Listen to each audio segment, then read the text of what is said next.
เชื่อทำไมเนาะถือว่าอาหารเป็ดกับหมาก็บ่ความบ่ตีแน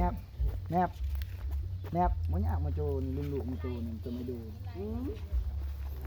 ตอนปู่จะไม่ดูนะที่นี่จะไปตึ้ง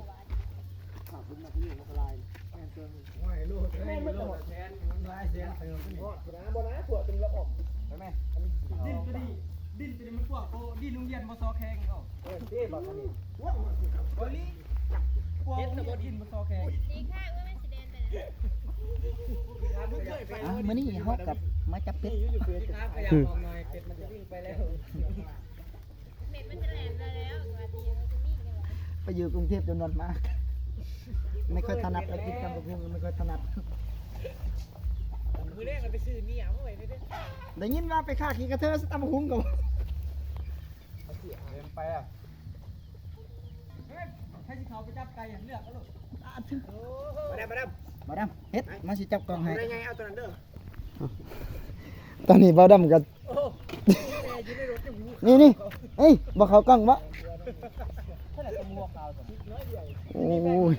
ซ้ำสิกินพี่น้องเอ้ยตอนนี้บ่าวดำเฮากำลังสิเข้าไปจับไก่เนาะโจเอ้ยอันผมจะมาเลือกเบิ่งสิเอาเป็ดตัวใดนี่ เอาไก่เนาะบ่แม่นเป็ดหยุดจะพักก่อนเบิ่งขอเบิ่งก่อนอันนี้ไก่อันนั้นนี่มันกำลังน้อย จะเห็นตัวใดใหญ่จะเอาตัวนั้นไปอุ้ยบ่าวดำกำลังสิไปจับไก่เนาะ เอาไว้จะเอาใจเสียว บ่ออกดอกเขายิงมันบ่ออกดอกจับเอาตัวใหญ่เด้อ เอาตัวได้ใหญ่สำคัญเอารถเอาตัวตัวนี้แหละหันดิอู้คัก ปากอัดนี่เลยอย่างมันออก เรียบร้อยบอกแล้วอย่าลงคักไอ้ดำบ่าวลาวเฮาเฮ็ดแล้วเนาะ โอ้โหเมน บักเวียด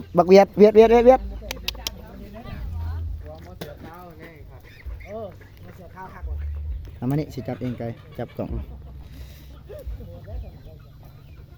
เบิ่งแม่มันระวังกดเลย คุกเชียวอันนี้ตัวใหญ่หัน เพราะมันจะสวด1หมูมาเป็นไก่ สวย เอาน้ำไปตัวนึงให้หมดน้ำบ่ได้ปล่อยซะ บ่แม่นแม่กำลังไข่บ่ตัวนั้นบ่ ของเลยเอาเราตัวพอลกบ่ได้เพราะว่าตัวเมย์อันนั้นตัวเมย์ตัวหนักอยู่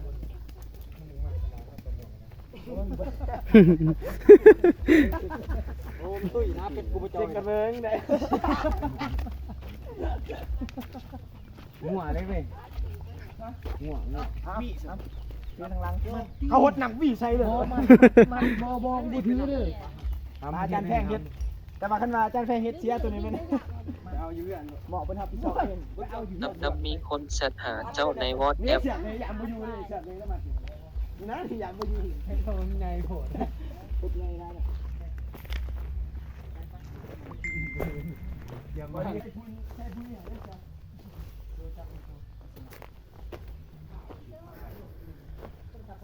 บ่เป็นตั้งมึงปุ๊บสิเนาะได้เลยพี่บ่ย่านตื่นบ่ลุกเด้ตื่นบ่ลุกลุกบ่ตื่นนอนบ่ตื่น วาซินอนนั่นอย่างมันเป็นปีใหม่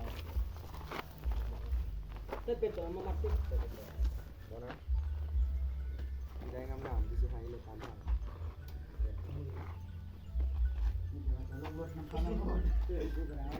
มันต่างกันคืออันนี้ได้เนี่ยมันต่างพีเวลา โอ้มันจะออกมาแต่4 โมง ออกมา4 โมงครึ่ง แต่เพราะว่าเห็นบักแดงอ่อนแต่4 โมงป้าคือแปลกแท้ทางการแพทย์ก็ยังเต้นอยู่ เอาโทรใช้คุณอยู่รายงานกูหมดเลยนะ จะไม่ยังก็ถ่ายวิดีโอก็นั่งดินกันถ่ายยี่แม่สมเก็บหลักฐานทุกอย่าง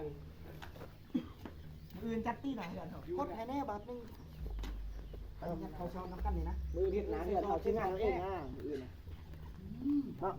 เอาแข่งผักพรก่อนมึงแข่งเมื่อแล้วนอน ปากรเนี่ยมันส่วนไปอยู่ทะเล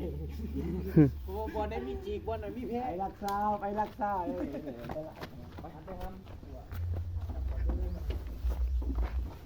ขอบใจเด้อโจจะนอนนี่มั้ง เอาเดือน